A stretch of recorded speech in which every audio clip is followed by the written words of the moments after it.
kemahuan setiap pengadil di Malaysia ini untuk uniform, konsisten dengan dia punya keputusan di antara referee dan juga assistant. Assistant kena faham apa yang pengadil ini lakukan dan apa yang dia perlukan.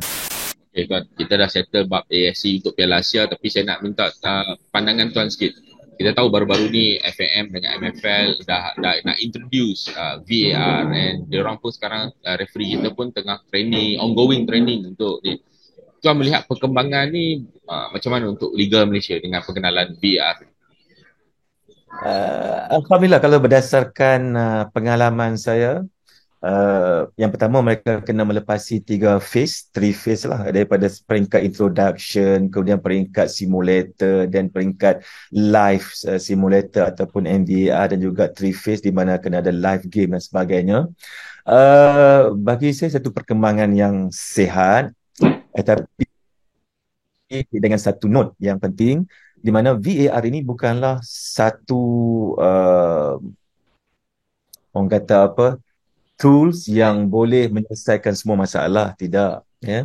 Ada ketikanya juga sukar, ya, untuk membuat keputusan. Jadi kita kena tahu konsep VR itu sendiri, di mana ada 4 faktor yang penting, yang mana yang dia hanya boleh intervene ataupun apa nak kata intervene, membantu pengadil apabila sangat-sangat diperlukan, melibatkan beberapa faktor panjang kalau nak cerita dia. Tetapi kalau kita katakan sebagai clear and error lah, kalau benda tu memang clear and error, mistake by referees, and then barulah VR ni boleh intervene, ya. Contohnya yang saya bimbang ialah melibatkan benda-benda yang subjektif.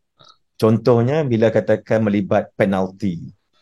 Jadi bila melibatkan penalti, contohnya katakan konteks ini, adakah konteks ini menjejaskan seseorang pemain sehingga boleh memberikan penalti ataupun tidak. Ini benda yang subjektif. Ada yang kata tidak, ada yang kata iya. Tapi yang penting sekarang ini ialah kemahuan setiap pengadil di Malaysia ini untuk uniform, konsisten dengan dia punya keputusan. Kalau katakan tripping, dia understand what mean tripping. Kalau kita katakan kicking an opponent, kalau kita katakan sebagai pushing or pulling an opponent, dia kena faham what mean konsep setiap perkara tadi. Kalau kata pulling, kita kena tahu what mean pulling impact dan sebagainya. Jadi dengan itu barulah konsistensi di antara VAR dan juga referee di atas padang itu dia agak selari. Seperti mana saya cakapkan tadi, di antara referee dan juga assistant. Assistant kena faham apa yang pengadil ini lakukan dan apa yang dia perlukan. Begitu juga dengan VAR, dia kena faham apakah situasi sekarang ini perlu untuk dia intervene pengadil ataupun tidak. Pada pandangan dia penalti, tapi pada pandangan pengadil melalui dia punya penjelasan itu, this is not penalty. Sebab bila kita tengok live di atas padang, berbeza dengan kita tengok rakaman. Sebab VR ini hanya tengok dalam satu siklus monitor. Jadi bila tengok dekat monitor ni, kita tak ada feeling yang jelas tentang situasi itu. Katakan tangan di dekat badan. Kalau kita tengok dekat rakaman, tangan di badan, kita kata pushing. Tetapi untuk pengadil, dia bermula daripada beberapa minit yang sebelumnya. Dia mengikut perlawanan sebut, pergerakan pemain sebut, kemudian tangan ni digunakan untuk apa? Tangan to find space to play football, atau tangan ni dia memang benar-benar menolak atau menarik untuk mendapatkan keuntungan kepada dia ataupun untuk menggagalkan pemain sebut. Jadi apa yang kita lihat di atas padang lebih jelas sebenarnya daripada apa yang kita lihat di VAR. VR ini rakaman, ingat dia monitor lain, dia berbeza. Jadi di situ yang mungkin akan sedikit keliru, akan menyebabkan penonton rasa tidak adil, penonton akan rasa kenapa VR tak mau intervene, kenapa VR tidak mau panggil pengadil ini ke on-field review dan sebagainya. Jadi itu. Tetapi di antara yang lain pula ialah kita katakan VR ini dapat memberi satu impact yang baik, yang sempurna. Maka saya katakan di sini ialah tentang offside. Kalau kita ambil yang VR agak sedikit, kita invest sedikit, lebih sedikit duit ni, kita boleh dapatkan untuk garisan offside yang lebih tepat. ya.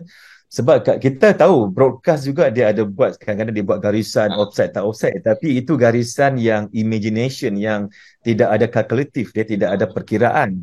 Tapi offside line untuk VAR dia ada measurement dia, dia ada perkiraan untuk padang itu, di mana jalurnya dan sebagainya. Itu adalah, saya boleh katakan sebagai 99.99% adalah correct.